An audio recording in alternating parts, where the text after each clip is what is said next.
शुभ दिन है ब्रिटेन के, मेरे लिए नहीं ब्रिटेन के लिए भी शुभ दिन है, क्योंकि 15 अगस्त को जो है जापान आत्मसमर्पण किया था ब्रिटेन के समक्ष द्वितीय विश्व युद्ध में।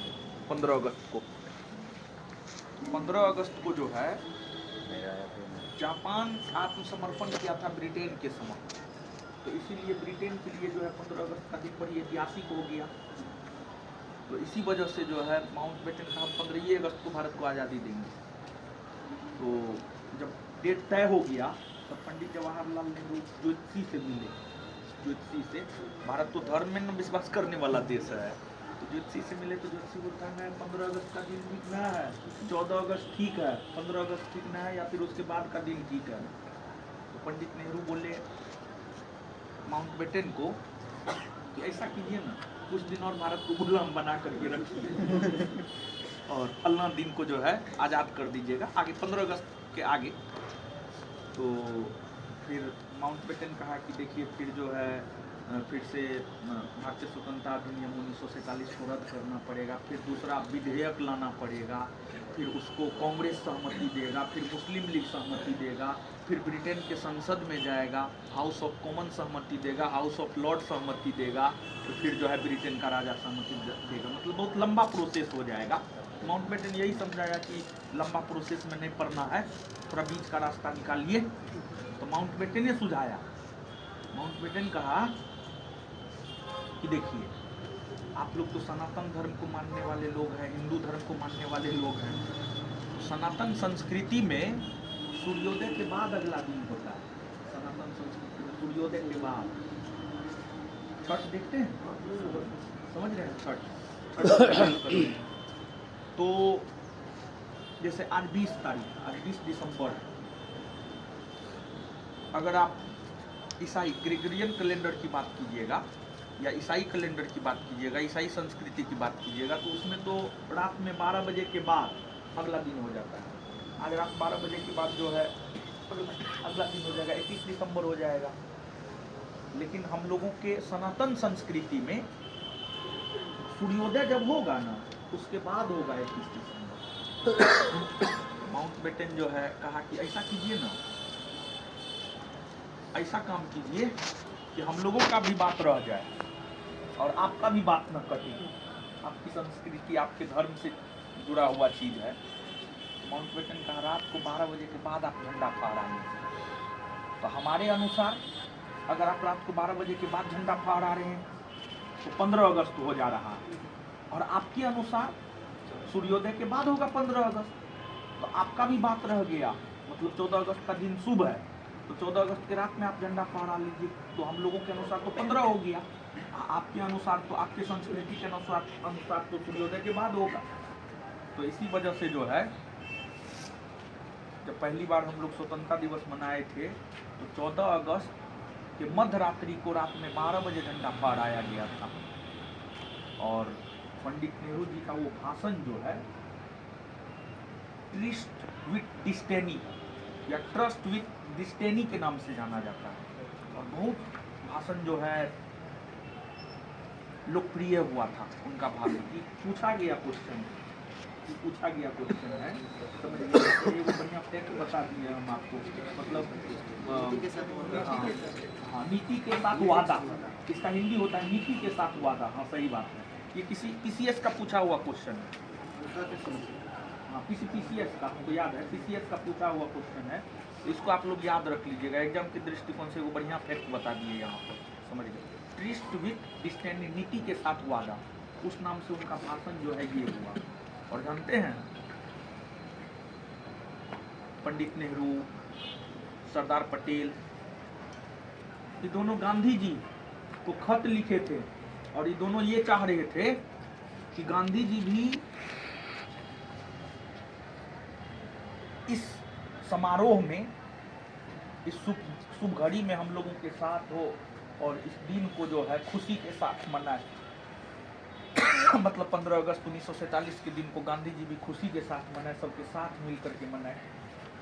लेकिन गांधी जी जो है, गांधी जी को पंडित नेहरू, जवाहरलाल नेहरू खत लिखे रिक्वेस्ट किए, क्योंकि आज़ादी के समय गांधी जी, आप सब लोग जानते कहाँ थे, नोआखोली। और नोआखोली बांग्लादेश में पड़ता है, वहाँ पर दंगा हो रहा था, हिंदू मुस्लिम दंगा हो रहा था, हिंदू मुस्लिम दंगा हो रहा था। गांधी जी दंगा को शांत करवा रहे थे, तो पंडित नेहरू, सरदार पटेल दोनों खत लिखे कि नहीं, आप इस घड़ी में हम लोगों के साथ होते तो अच्छा होता। उसको बहुत सुंदर जवाब दिए थे गांधी जी, और जो बहुत सुंदर जवाब दिए थे, उनका जवाब यही था कि आप लोग खुशी मना रहे हैं, यहाँ पर हिंदू मुसलमान को काट रहा है, मुसलमान हिंदू को काट रहा है, यहाँ पर मानवता शर्मसार हो रहा है, और आपके लिए वो खुशी का दिन है। आप ही मनाइए खुशी का दिन, आप ही मनाइए, मतलब आप दोनों मनाइए खुशी का दिन। हमको मानवता को बचाना है, और हमको अभी राजनीतिक स्वतंत्रता मिला है, अभी आर्थिक स्वतंत्रता नहीं मिला है, सामाजिक स्वतंत्रता नहीं मिला है। तो गांधी जी सोच रहे थे कि आखिरकार देश आगे कैसे बढ़ेगा, मतलब ये तो अंग्रेजों से स्वतंत्रता, राजनीतिक स्वतंत्रता है, ये तो सिर्फ सत्ता का हस्तांतरण हुआ है। अभी भी हम लोगों को वास्तविक तौर पर स्वतंत्रता की बात कीजिएगा तो थोड़े मिला है। वास्तविक तौर पर स्वतंत्रता का मतलब होता है, गांधी जी के नज़रों में स्वतंत्रता का मतलब होता है, अंतिम पंक्ति में जो खड़ा लोग है वो भी अपने अधिकार की मांग कर सकता है, उसको भी रोटी कपड़ा मकान, मतलब जो जरूरत का चीज है उसको भी मिले, और वो भी अपने अधिकार की मांग कर सकता है। ठीक है, आज के डेट में जो है अनाज सब सरकार के द्वारा दिया जाता है, घर सब सरकार के द्वारा दिया जाता है, सब चीज़ दिया जाता है, ठीक चीज़ है, ये अच्छी चीज़ है, भारत जैसे देश में इसकी जरूरत है, समझ गए। लेकिन अधिकार का बोध है लोगों में नहीं है, शिक्षित लोगों तक में अधिकार का बोध नहीं है। अधिकार का बोध नहीं हुआ है, मतलब अभी हम लोग शैक्षणिक तौर पर जो है, मतलब आप लोग को तो पता है हमारा क्या अधिकार है, ठीक है, लेकिन जो रिक्शा चालक है, जो ठेला चालक है, उसको अपना अधिकार मालूम है, संविधान उसको क्या अधिकार दिया है। जब तक अधिकार का बोध नहीं हो जाता है तब तक वास्तविक स्वतंत्रता की बात नहीं किया जा सकता है। और गांधी जी जो है, पूरा देश हंसी खुशी मना रहा था 15 अगस्त को। गांधी जी जो है रात को अकेले कमरा में बैठ कर, बंद कमरा में बैठ करके जो है सोच रहे थे कि आखिरकार कैसे दंगा रुकेगा, कैसे देश आगे बढ़ेगा। और जो सरदार पटेल और पंडित नेहरू के रिश्ता के बारे में बतलाया जाता है, पंडित नेहरू सरदार पटेल का रिश्ता बहुत शानदार रिश्ता था। एक एग्जाम्पल से हम आपको समझा रहे हैं। स्वतंत्र भारत का जो पहला मंत्रिमंडल है उसमें एगो वी.एन. गॉडगिल भी थे, वी.एन. गॉडगिल समझिए। पंडित नेहरू और सरदार पटेल के रिश्ता को इस एग्जाम्पल से समझिए, और ये ब्यौरा लिखा हुआ है, मतलब ये फैक्ट है और वास्तविक फैक्ट है, वास्तविक जानकारी है ये। जब सरदार पटेल को 1950 में सरदार पटेल बीमार रहने लगे थे, एक तो पहली बात आप ये जानिए, गांधी जी पटेल और नेहरू दोनों को बुलाए और गांधी जी प्रस्ताव रखे पटेल को प्रधानमंत्री बनना चाहिए, पटेल आप प्रधानमंत्री बनेंगे। गांधी जी बोले, पटेल सीधे तौर पर बोले ना, हम प्रधानमंत्री नहीं बनेंगे। और पटेल का ये स्टेटमेंट है, सरदार पटेल का ये स्टेटमेंट है, विदेशों में हमसे ज्यादा पहचान पंडित जी का है, तो पंडित जी देश का नेतृत्व हमसे ज्यादा बेहतरीन विदेशों में करेंगे, हम पंडित जी का साथ देंगे। ये सरदार पटेल का स्टेटमेंट है, ये रिकॉर्ड में है। तो इससे आप समझ सकते हैं कि दोनों के बीच कैसा रिश्ता था। दूसरा एग्जाम्पल है, सरदार पटेल 1950 में बीमार पड़ गए, हार्ट के पेशेंट से बीमार पड़ गए, तो उनको लगने लगा, देखिए आप भी या हम भी, कोई भी जब जीवन के अंतिम समय में होता है ना, उसको एहसास हो जाता है कि अब बहुत ज़्यादा दिन नहीं रह पाएगा, एहसास हो जाता है इंसान। समझिए, कोई भी आप भी जाइएगा उस अवस्था में आपको भी एहसास हो जाएगा। सरदार जी को लगने लगा कि लगता है कि अब बहुत ज़्यादा दिन हम जीवित नहीं रह पाएंगे। पटेल वीएन गॉडगिल को बुलाए और वीएन गॉडगिल को कहे कि आप हमसे एक वादा कीजिए और वादा कीजिएगा उसके बाद ही हम बोलेंगे। और जब ये पटेल और गॉडगिल के बीच वार्ता हो रहा था तो पटेल जी का बेटा और बेटी दोनों था सामने में। तो गॉडगिल तो पहले तो डर गए, सहम गए कि क्या वादा लेंगे। पटेल बड़ी अलग सोच के थे तो थोड़ा तो डरे, लेकिन फिर भी चलिए ठीक है वादा लेते हैं। तो पटेल साहब सिर्फ एक लाइन बोले गॉडगिल को, हम जा रहे हैं दिल्ली से मुंबई इलाज करवाने के लिए, हम रहे या ना रहे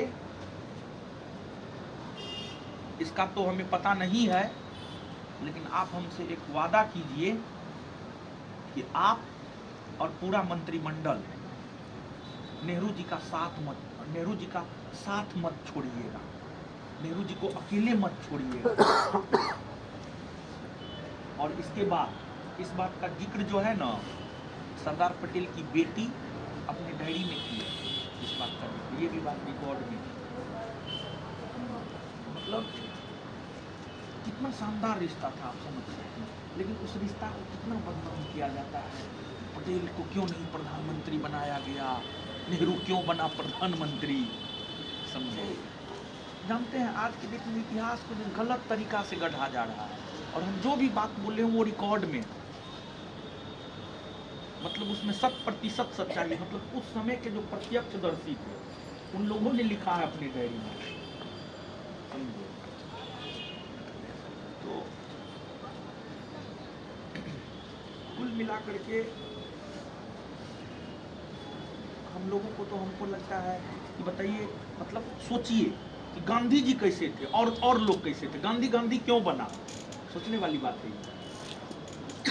मतलब जिस आज़ादी के लिए गांधी जी महल छोड़ दिए, गांधी जी के पिताजी दीवान थे, राजमहल था, गांधी म्यूजियम में जाइएगा तब आपको पता चलेगा, मतलब राजा का महल जैसा घर था उनका, लेकिन महल छोड़ करके आश्रम में आए, और वो भी आश्रम जो है दूसरा कोई बनाता था, समझ रहे हैं। यानी आप सोचिए, मतलब हम लोग सोचिए हम लोग कैसे हैं, हम लोग ऐसे हैं कि झोपड़ी से जो है महल में जाना चाहते हैं, और गांधी जी का विचार देखिए, महल से झोपड़ी में आए। यही तो गांधी जी को गांधी जी बनाता है। क्यों गांधी पूजनीय नहीं होगा, सोचिए। गांधी जी की पूजा क्यों नहीं होनी चाहिए, एकदम होनी चाहिए गांधी जी की पूजा। कौन चाहता है महल से हम रोड पे आ जाएं, कौन चाहता है टाई बैच बेल्ट से कोट पैंट से जो है अर्धनग्न फकीर वाला स्थिति में आ जाए, लंगोट पे आ जाए, पॉसिबल है? कभी पॉसिबल नहीं। यही तो गांधी जी का विचार है, यही तो गांधी है। मतलब लंबे समय से हम लोग आज़ादी के लिए लड़ाई लड़ रहे थे और देश आज़ाद हो गया, और गांधी जी जो है बंद कमरा में सोच रहे हैं कि मानवता शर्मसार हो रहा है, दंगा हम कैसे रोकेंगे, हमारे सपनों का भारत कैसा होगा। यही सब चीज़ तो गांधी जी को गांधी जी बनाता है। मतलब गांधी जी का विचार थोड़ा सोचिए। मतलब जो लोग गांधी को गाली दे देता है, जानते वो गांधी के बारे में कुछ नहीं जानता है, और जो गांधी को जानता है वो गांधी को कभी गाली नहीं दे सकता। गांधी जी बहुत त्याग किए हैं, बहुत त्याग किए हैं गांधी। बताइए, स्वतंत्रता आंदोलन में बीवी मर गई, निजी सचिव मर गया, कितना चीज खो दिए, लेकिन फिर भी गांधी जी अटल रहे। तो ठीक है। और एक